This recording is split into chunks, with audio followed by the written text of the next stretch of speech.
네모 2번 가지급금, 가수금, 전도금 등의 미결산 항목이에요. 다시 가지급금, 가수금, 전도금 등의 미결산 항목이에요. 말 그대로 아직 결산이 되진 않은 항목들이에요. 여기 앞에 붙어있는 이 가자가 여러분들 임시란 뜻이에요. 임시로 지급한 돈, 임시로 받은 돈. 내가 돈이 나갔거나 돈이 들어왔지만 이게 임시적인 거예요. 아직 내가 확정적인 거 아닌 거예요. 또는 전도금 어디에 이거는 다시 설명을 드릴게요. 먼저 가지급금, 가수금부터 봅시다. 임시로 지급을 한 거예요. 내가 우리 회사에 김대리가 있습니다. 김대리가 출장을 간대요. 먼저 가지급금, 가수금부터 설명을 드립니다. 김대리가 3박 4일로 출장을 간대요.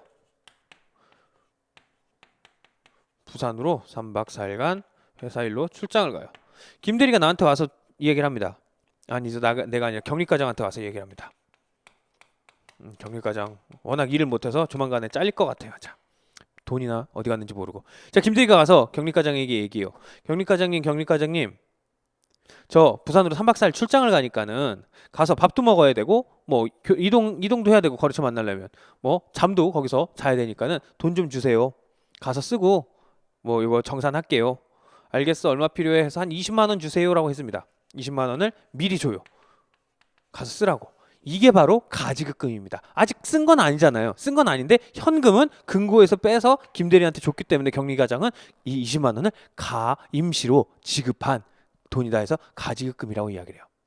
자, 분계는요 이렇게 처리하면 됩니다. 분계는 자, 일단은 현금을 꺼내서 김대리한테 줬어요.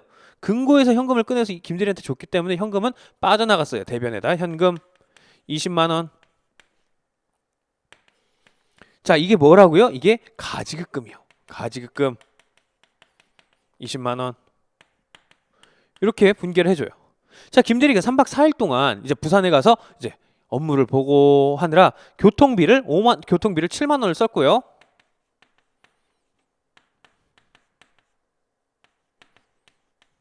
그리고 밥을 뭐 일을 하면서 밥을 먹으라 밥값을 5만 원을 썼어요.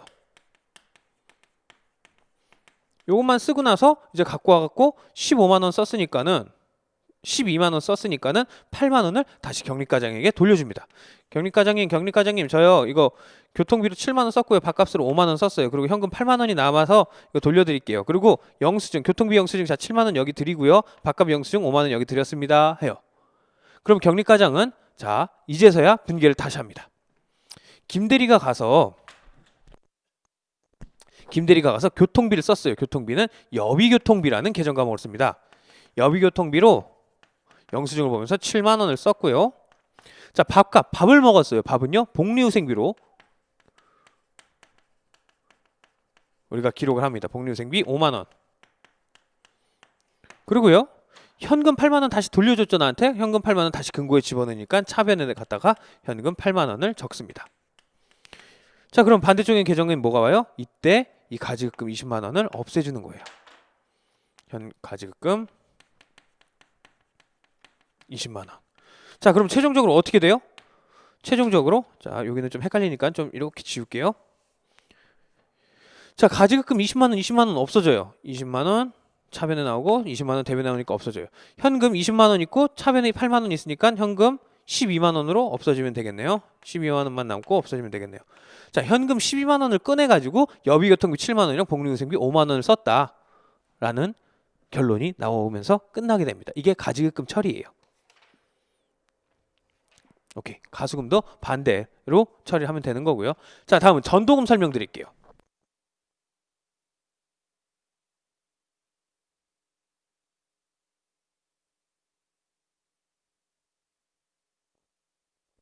지금 보신 내용이랑 똑같아요. 전도금은 뭐냐? 지금 우리 가지급금, 가수금 같은 경우는 회사의 직원이나 아니면 대표나 이런 사람들이 잠시 가져간 돈으로 임시적인 계정이라고 한다면은 전도금 같은 경우는요 우리가 다른 지점 같은 데다 보낸 거예요. 예를 들어 서울도 있고요. 우리 부산 지점도 있어요. 서울 지점도 있고 서울은 본점이고요. 부산은 지점입니다. 이쪽에서도 서울에서도 계속 업무를 볼 거고요. 부산에서 업무를 볼 거예요. 그래서 부산은 지점이기 때문에 서울로부터 돈을 받아가지고 일을 처리를 해요. 그 돈을 전도금이라고 합니다. 잠시 보내놓는 돈. 전도금. 그러면은 마찬가지로 서울에서 부산 지점으로 돈을 100만 원을 보냈어요. 그리고 한 달 있다가 정산을 하는 거예요. 서울에서 부산으로 물어봅니다. 부산 지점아 너 100만 원 준 거 있잖아. 그거 어떻게 썼어? 하니까는 뭐 예를 들어서 우리 회사 직원들 밥 먹느라 회식하느라 밥값으로 뭐 한 15만 원 썼고, 이동하느라 조금 전에 여비 교통비로 20만 원 썼고, 광고비로 한 30만 원 썼어. 그래서 총 얼마 썼냐면 100만 원 중에 65만 원을 썼어 라고 이야기를 해요. 그럼 35만 원 있겠네? 있어. 그럼 알겠어. 그럼 65만 원 썼으니까 영수증은 보내고 내가 65만 원 추가로 보내줄게 해서 여기는 100만 원을 계속해서 맞춰놓는 거예요. 이러한 돈을 전도금이라고 이야기를 합니다. 어렵지 않죠? 자, 그거 한번 예제로 같이 보도록 하겠습니다. 페이지는 208페이지고요.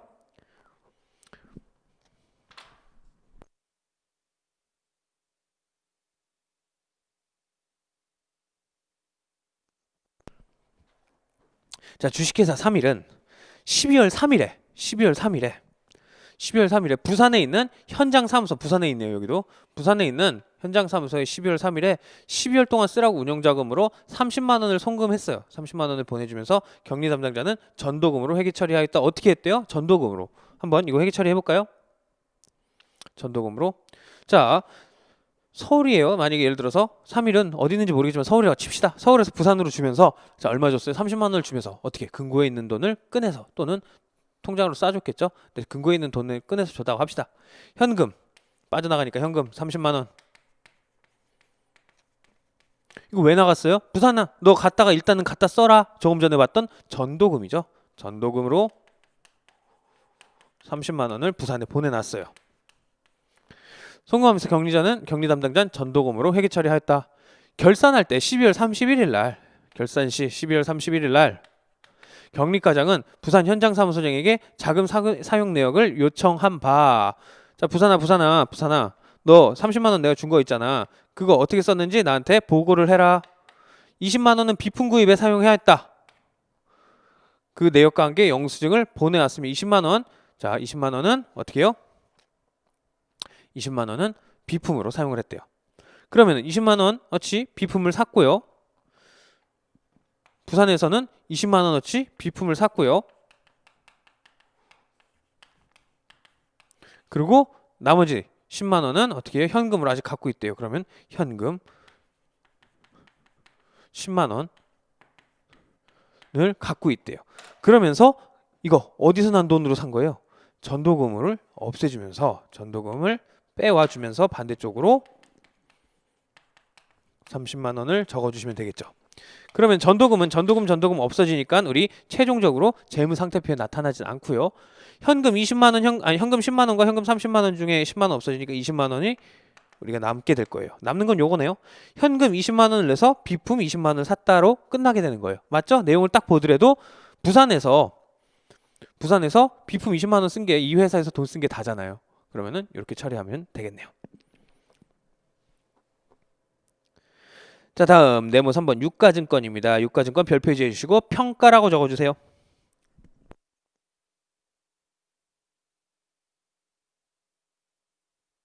지금 배우는 내용들 우리 다 배웠던 내용들이에요. 지금 계속해서 회계에 대해서 설명을 하고 또 하고 있어요. 왜냐하면은요, 우리 회계라는 거는요, 제가 많이 말씀을 드리지만 이렇게 앞에 1을 안다고 해서 2를 알게 되고 3을 아는 게 아니에요. 1을 공부하면서 앞에 걸 공부하면서 현금을 공부하면서 뒤에 7도 나오고요. 이제 이렇게 해야 되나? 8도 나오고요. 이래요. 왜? 우리 지금 재무상태표 공부하면서 수익이랑 비용 계정 과목도 같이 공부를 했었잖아요. 나왔잖아요. 중간중간. 안 나와서 설명을 드릴 수가 없어요. 그래서 1부터 쭉 해서 끝까지 가요. 10이라고 칩시다. 그리고 또 다시 와서 보면은 이때 1을 배우면은 그때 7이랑 8이랑 배운 기억이 있으니 다시 7이 8이 나와도 이해는 하시게 되는 거예요. 그렇게 해서 또 다시 10까지 가고요. 또 다시 1부터 와가지고 이렇게 쭉 계속 해야 우리가 이해가 되는 과목이 바로 뭐 회계나 세법이나 그렇습니다. 그래서 유가증권도요, 제가 여러 번 설명드렸어요. 유가증권 7이라고 하면 7 설명드렸듯이 유가증권.